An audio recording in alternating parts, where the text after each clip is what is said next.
Joining us for this conversation is the legal practitioner and chairman, West Power and Gas, George Etomi. Good to see you, Mr. Etomi. Well, this doesn't sound like good news at all for Nigerians. Perhaps you could walk us through what exactly the possible consequences and implications may be if the federal government goes ahead with the restructuring of these distribution companies. Good morning, and thank you for having me. I think we need to correct a notion. It's not the federal government that's restructuring the company. It's the banks who lend money to the companies that are pushing for restructuring them. They're only as we captured in our we captured that in our introduction. Yes, it's important because there's this misconception as though the government was trying to take this, because it's important that the narrative is correct. It's the banks, and most of these were for the acquisition funds that the investors borrowed at the time. The principal problem here was that most of the borrowing was done in dollars, they earn in naira, and the exchange rate has moved against them so badly. At the time, most of these funds were borrowed. The naira rate was about between 150 and 190 to the dollar. Today, we're talking about something in excess of $600. There's no amount of naira you can generate that can deal with this gap. And unfortunately, discos, like many other businesses, do not have any kind of preferential access to Forex. So that is the major problem.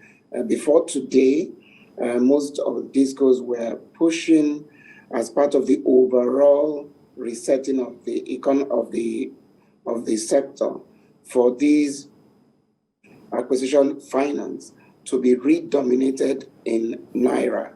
The central bank was being pushed to do that. But most of the banks who lent said that they themselves would have to be the ones to absorb the differential. If the CBN could make up the gap, all well and good. We don't think the CBN is willing to do that, so the investors are left to carry the can. Overall, it is not good news for not just the sector, for the whole economy. Everybody needs to brace up, especially for those who are borrowed in dollars and need to pay in naira in a system where the foreign exchange rate continues to move against investment. So this is really what's going on in the sector. What is the implication? This is Sam Omashe. What is the implication of all of this for the discos themselves? Because it's not going to be a disco matter eventually. It's going to be the whole power architecture. Absolutely correct. Absolutely correct. The implications are quite dire. For over 1 year now, we've been having what I call talks to reset the entire industry, spearheaded by the central bank. And one of the issues on the table was this issue of the acquisition finance and some of the capital working requirements of these investors that it needed to be refinanced.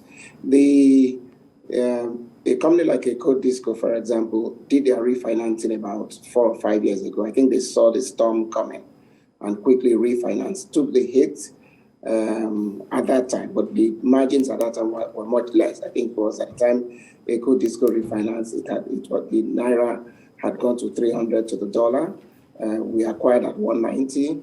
So you could say we had that foresight. That's why at this point we're not affected.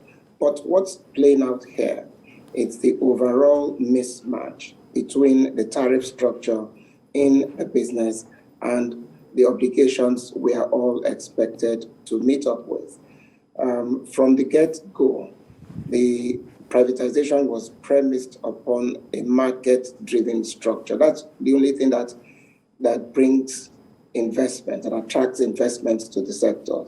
But we've never seen that. It is only in the last year, 18 months, owing to pressure from COVID and the collapse in oil prices, that there was this sudden move to restructure the tariffs. But by that time, the gap was so much tariffs were nearly doubled. And the effect of doubling the tariff was that it created a tariff shock amongst consumers. So many discos suffer from issues to do with bypassing and inability to collect as fully as they can, because there's naturally to be expected consumer resistance to the doubling of tariff without a commensurate increase in the services that should have come. So it's a pity for investors. It's not good news, because even for the banks who've taken over these assets, they still have to meet with the market obligations. Today, all disco accounts are escrowed. And in that escrow, a waterfall is created. And priority is given to VAT once a collection is made, to VAT, to loans provided by the central bank, to the banks, to market obligations, as in you pay fully 100% for the power that is delivered. And then the last in the ladder is the working capital for the discos. So for many discos, by the time all these are taken without their consent, as it were, most of them do not have money to meet their working capital requirements. So they are forced to go and borrow. At least, thankfully, this time it's in Naira. So it's just a question of time. Now, without a tariff structure that can accommodate this, these other obligations still have to be met by the banks that are now taking it over. They are taking it over in a holding position until they get new investors. And you can take my word to the bank any day. No investor will come in if their money is going to be used to subsidize the sector. No investor invests to subsidize the sector. You invest to make money in exchange for the service you provide.